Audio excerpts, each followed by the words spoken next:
He wins the pair of tickets courtesy of Guinness for the Ireland-New Zealand match at the Aviva Stadium in Lansdowne Road tomorrow. Hope you enjoy it. Now, chess is war, tactically mind-numbing and well-deserving of the title of sport, says Phil in Wexford. Another says, it's a board game. This is an awful waste of the last 10 minutes of your sports hour, says Trevor in Cork.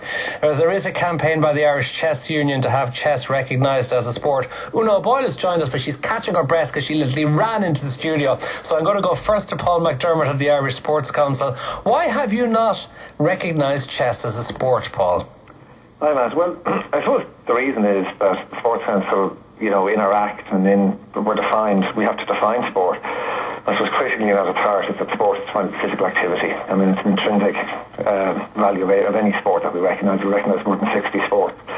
And physical activity is absolutely critical and central. And I mean, that's fundamentally it. The Chess Union applied for recognition a number of years ago, and that was the reason they were turned down. And that's the issue. That's it in a nutshell. All right, I'll let Una Boyle of the Irish Chess Union. There's not physical activity involved in the playing of a game of chess, so it's not a sport. What's your reaction to that? I had a wee giggle there. Because it's well known that during a competitive game, chess players lose 2, 3, 4 pounds in weight. How would they do that? Because there's a huge amount of physical activity, but because it's not physically seen, perhaps it's not seen as being physical. Okay, you're going to have to explain that one to me, Una, because I can't for the life of me work out where the physical activity might be. During a game of chess, obviously there's a huge muscle up there in your head, just like any of the other muscles, that is working like damn hard. And like you could be playing a chess game over 6 hours. Chess players would regularly during a competitive tournament play 24 hours within 3 days. I mean, that's a huge amount of work, and you are absolutely physically completely exhausted after it. There is a lot of physical activity going on. Paul, what's your response to that? Well, I don't know how to respond to that really. I used to play a bit of chess and I never managed to get my games to last 6 hours.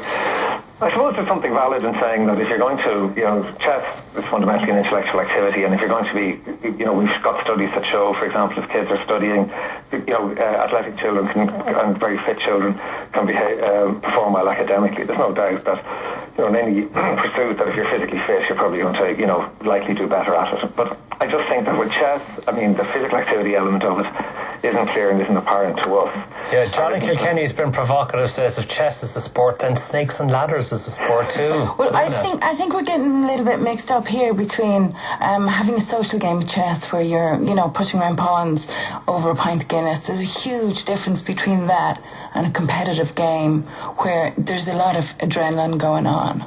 Another listener says the brain is an organ, not a muscle. Well, fair play to him. He's correct, isn't he?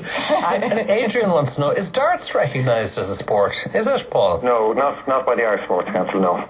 Okay. To be fair, I mean, there are different sports recognised in different countries, and darts is recognised in other countries, not recognised by us. And again, I think it's around there are different criteria, but essentially, again, you're talking about the physical activity element here is critical. This is what the Council of Europe definition is, and this is what is now kind of international. Do any countries in Europe, though, now recognise chess as a sport? 23 of the 27 European countries.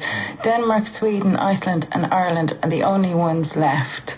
And I'd just like to say, I think every sport is an intellectual activity. Well, it's certainly true that there's a tactical element, and the preparation of the mind, the emotional preparation, and the tactical preparation is huge. It's more than just wiggling your legs and wiggling your arms, which is, obviously it's a little bit more sophisticated than that. But there's intellectual activity in every single sport, as there is in chess. Keith, the taxi driver, says if you don't have to change your footwear, then it's not a sport. If you don't have to change. That's not a criteria we use, Matt, but it's good when we might introduce that. Yeah. Hey, another listener says that would make Sudoku a sport. It would make Monopoly a sport. But this is the difference: is you can do these things at leisure. It doesn't create that adrenaline buzz.